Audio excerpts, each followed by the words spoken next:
Hello everyone and welcome back guys to round 14 of the F1 2018 Williams Road to Glory, where today we're here for the first of, once again, a double episode today. Here, first of all though, at the Italian Grand Prix, the Festival of the Speed, and probably the best chance of scoring good points we have all season.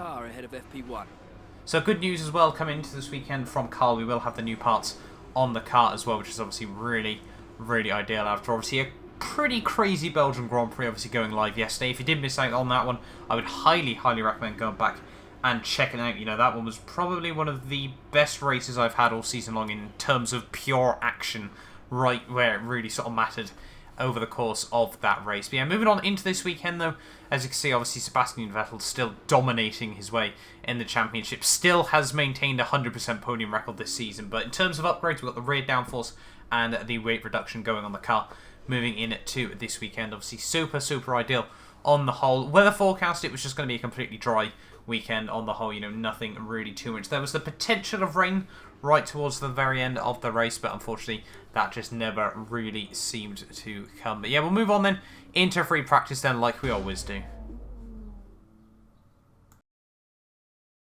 Welcome to the north of Italy, where today's practice session is about to start for this weekend's Italian Grand Prix.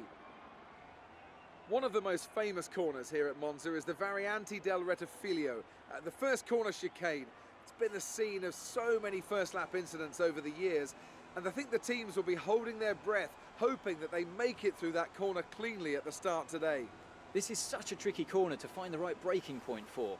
You approach it around 220 miles per hour down the main straight, then scrub off 170 miles per hour in just over 100 meters. It's very easy, therefore, to overshoot and end up driving through the escape road. So here we are then at free practice for the Italian Grand Prix. So we've actually got an electrical system fault on the car there. Not really the ideal way to move into free practice here. Obviously, as I said at the start of the video, this is probably one of our best chances of scoring points over the entirety of this season. You know, a completely power-dominated circuit, and obviously with the Mercedes power unit, we have got a very good chance of doing quite well here. But let's move on then into the usual, obviously the track acclimatization lap. First up, we actually had Max Verstappen really being quite a pain towards the end of this lap. You can just see the straight line speed of this Williams car meant that he wasn't really able to do too much about it there. Through the final corner, through obviously parabolic there, and it is going to be the purple score. Really obviously the best way to start the weekend. Pretty easy purple score on the whole around here. You know, Italy is a very much just obviously straight line based circuit, and you've just got to make sure you hit your braking points all right. But then onto my my qualifying pace run. Actually very difficult around here. Just like Spa last week, you actually run out of D rate on towards the end of the lap there, and I think once again sort of the AI are a bit OP with that. See there, I was losing about half a second at the final corner alone there, which is really frustrating there, meaning that lap, well, without the challenge, it felt was almost impossible. As you can see at the end of the practice session, there you can see getting still quite a few R&D points on the car there, you know, still slowly but surely moving forward there. 198 points takes us up to 509, and in terms of our reputation, dropping ever so slightly there. That won't make too much difference at the moment. You know, all we really need to care about is as long as Williams aren't sacking us. That's probably the best thing at the moment there. But in terms of an upgrade then, we do consider going for an upgrade on the car. It's just finding one that actually, you know, we can actually afford to do there, and wasn't able to get anything. So let's move on then into qualifying.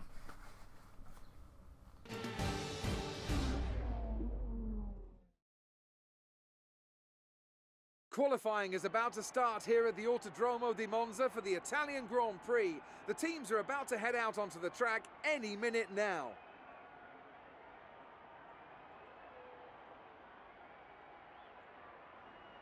Now then, Anthony Davidson, you're not getting any younger, but you have been involved in your fair share of qualifying sessions in an illustrious 30-year career. How do you deal with the pressure when you have that one chance to deliver a perfect lap? It's not so much about dealing with the pressure, it's more about how you approach the risk and just how much of it are you willing to take. You're constantly balancing the car on the edge of grip from braking, cornering and traction, and over the course of a lap, it's easy to get that balance wrong, and that's why achieving the perfect lap is almost impossible. As you say, I've been doing this 30 years now, and it never gets any easier.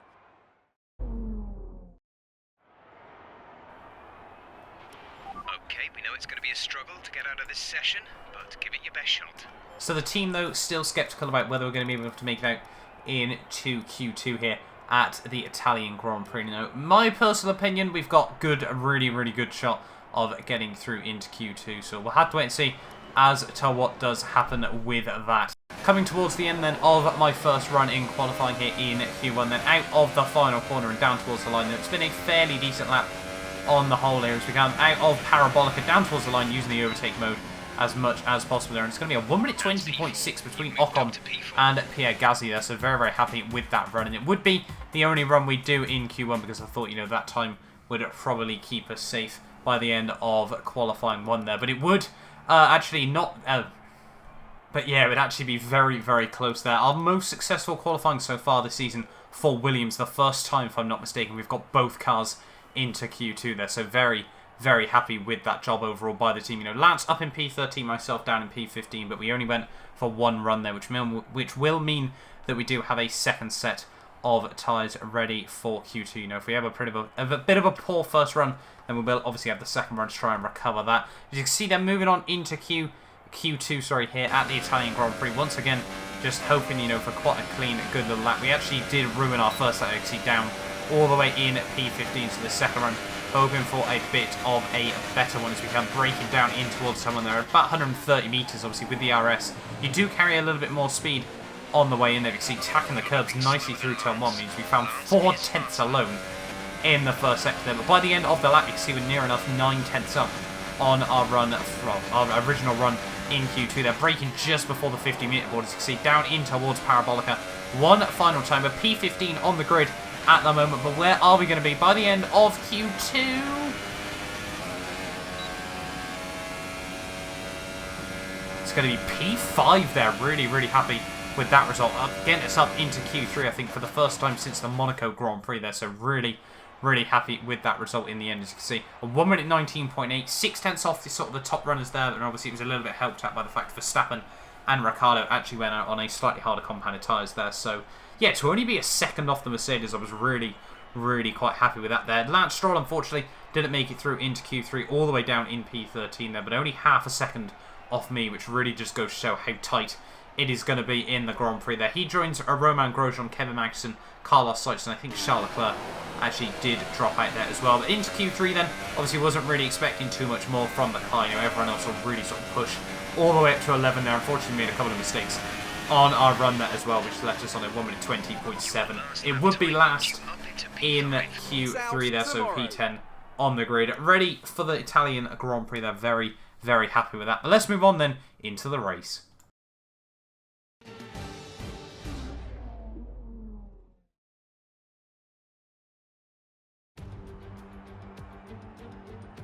The Italians love their cars and they love their racing. And of course, they love it here at Monza. Home race for Ferrari, of course, who've had 18 wins here since 1950. But you know, there's not been so much luck for the locals in the cockpit recently. The last Italian driver to win this race was back in 1966. So what now? I think it's time to make some more history here today. With top speeds up to 215 miles per hour and an average lap speed of around 155 miles per hour, Monza's reputation as one of the fastest circuits in the sport is well earned. We have 11 corners on this 3.6 mile track, with the best overtaking chance coming into the heavy braking zone of the turn 1 chicane.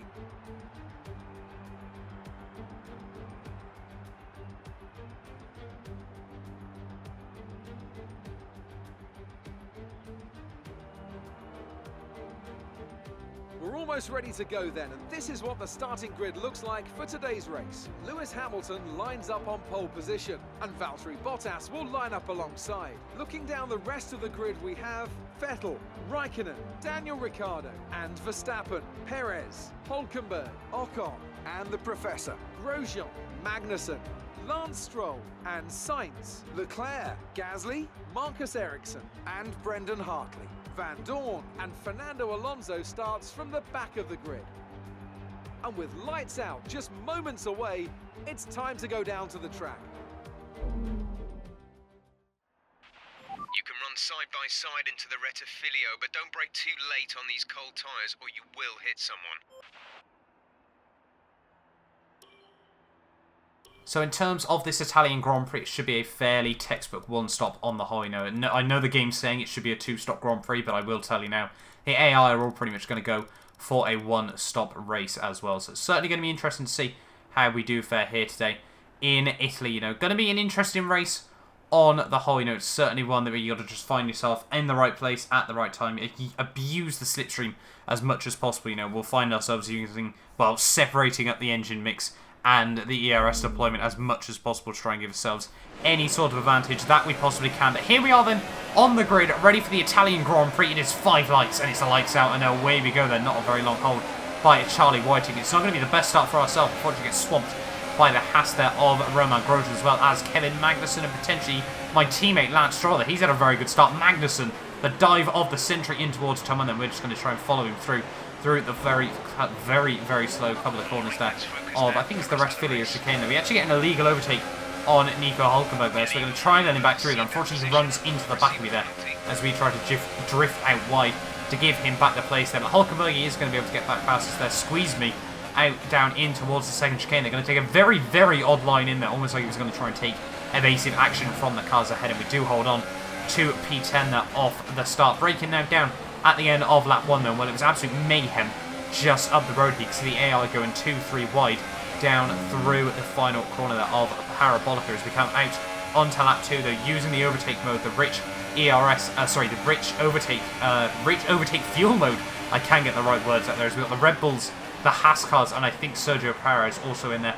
All are trying to fight for position, and well, just an absolute car park at Team 1. Then we're going to try and get the better drive off the corner there, move past Magnussen, try to move around the outside of Max Verstappen as well as we come through, I think it's Curva Grande here, down through turn 3 here. Verstappen is just about to have the legs on us, but we will be on the inside for turn 4 there. Brake a little bit early, don't want to run into the back of Grosjean there. Max Verstappen squeezes me out over the curbs there. Magnussen is going to be able to get the run back around my outside there, and he will hold on to P9 just for now. They get caught up all over the back of them though as we come through the next couple of corners here, down out of the 2 Lesmo corners there. We will hold on to P10 at the moment though. We do have Lance Stroll, my teammate, all over the back of me though at this early stage of the Grand Prix here. But as you can see, skipping all the way on though to lap 7 of this race, Magnussen actually had a couple of small issues there, which meant that we were able to get past him, and it was really just quite a quiet race at this stage of the day. You know, we had Grosjean and Verstappen fighting just up the road, and we were sort of trying to keep in touch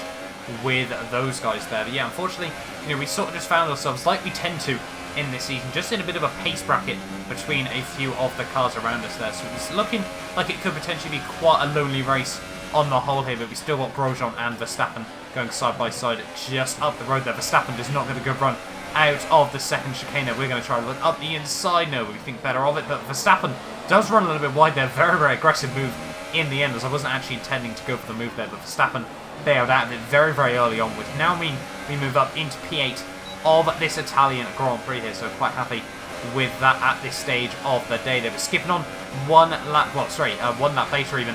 It is going to be Max Verstappen all over the back of me here as we make this long run down towards turn 1 there. But Grosjean, obviously with no DRS there, we're going to try and look right around his outside in towards the first chicane that we do just to get the car swing right around the outside there. Don't let him force us out onto the sausage curbs. And now that means we're up into P7 of this Italian Grand Prix here. So really happy with the progress that we're able to make in these early stages of the day. Pit though, 1 lap later on the end of lap 9 is unfortunately, you know, just making sure that we were going to be able to make this one-stop work there.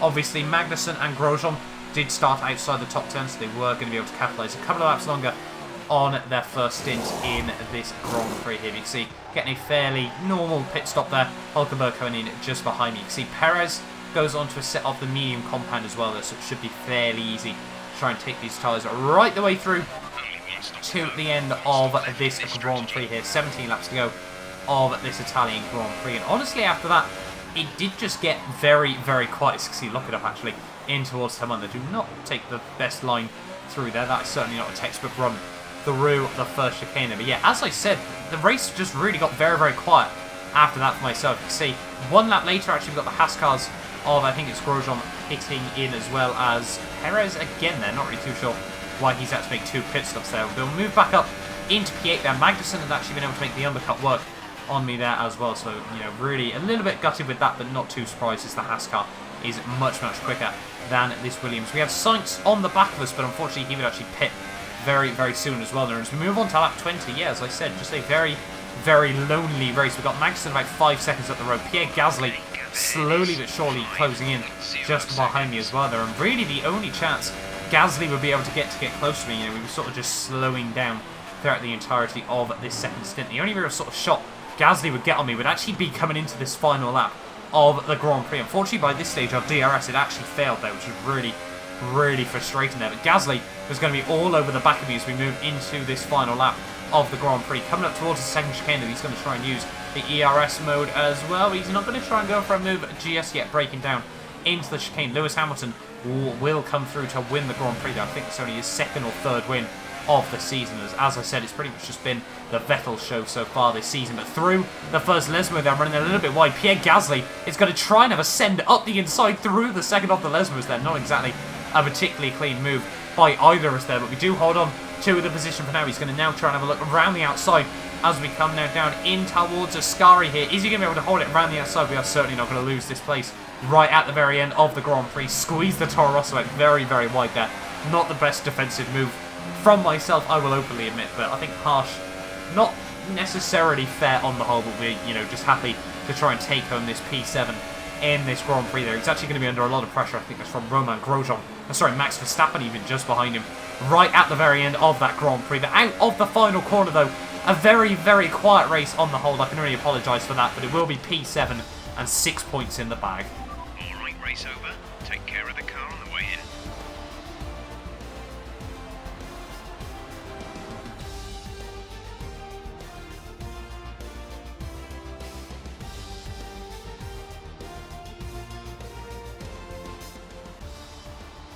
Brilliant stuff from Mercedes today. That's another historic win. And I have to wonder, Anthony Davidson, just what set them apart from the competition here. Well, time management probably played quite a large role in the outcome of this one. As ever, it's not just about speed, it's all about maintaining that speed consistently over a stint, over a race distance. So being able to keep up the lap times while still being smooth on the controls and gentle on the tyres, that's really where the race was won today. Welcome then to the podium, our top 3 drivers. What a great effort from them today in a very difficult race.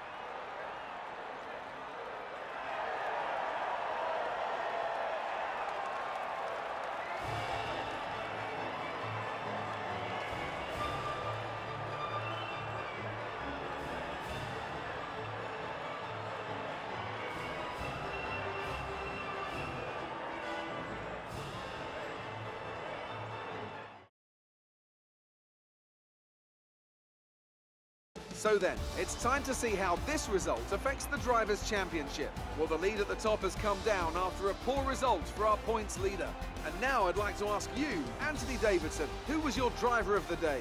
I'll probably go for Pierre Gasly. The team did a good job with the strategy to put him in amongst the pack, but it's the driver's job to capitalise on those opportunities, and he did so with a lot of skill. And now let's take a look at the Constructors' standings. We saw a dip in form from the championship leaders today. Their lead has taken a significant blow. Meanwhile, Toro Rosso's strong weekend allows them to continue their march up the table. There'll be plenty more twists and turns to come this season. I hope you can join us at the next race to see just who will come out on top. But there we are then, guys. That has been the Italian Grand Prix. Lewis Hamilton able to come through to take the race victory ahead of Bottas and Kimi Räikkönen. Sebastian Vettel's reign of podiums is finally over there, and obviously gutting for him at Ferrari's home Grand Prix there. But 13 podiums in a row. That run has finally come to an end there. Daniel Ricciardo, then Kevin Magnussen, myself, Pierre Gasly, Verstappen and Perez round out the points there. Grosjean struggling right towards the end there. Sainz and Hulkenberg, Leclerc, Hartley, Ericsson, Esteban Ocon all end up a lap down there, with actually Van Dorn, Lance and Alonso there, so my teammate and both McLarens unfortunately retiring from that Grand Prix there as well. But there we are then, guys. That has been the Italian Grand Prix. No changes in the Constructors. The only real short change actually I think was between Hamilton and Verstappen there, as well as Pierre Gasly being able to jump past Hartley, Ericsson and Leclerc there, meaning Toro Rosso will now move up all the way to P9 in the Constructors' Championship as well. But there we are then, guys. That has been the end of the Italian Grand Prix. hopefully, you know, you guys have enjoyed this video, trying to, you know, make these ones a little bit shorter now as well, as, you know, there's not too much action to talk about after the Grand Prix as well. But hopefully, I will see you guys later on for the Singapore Grand Prix.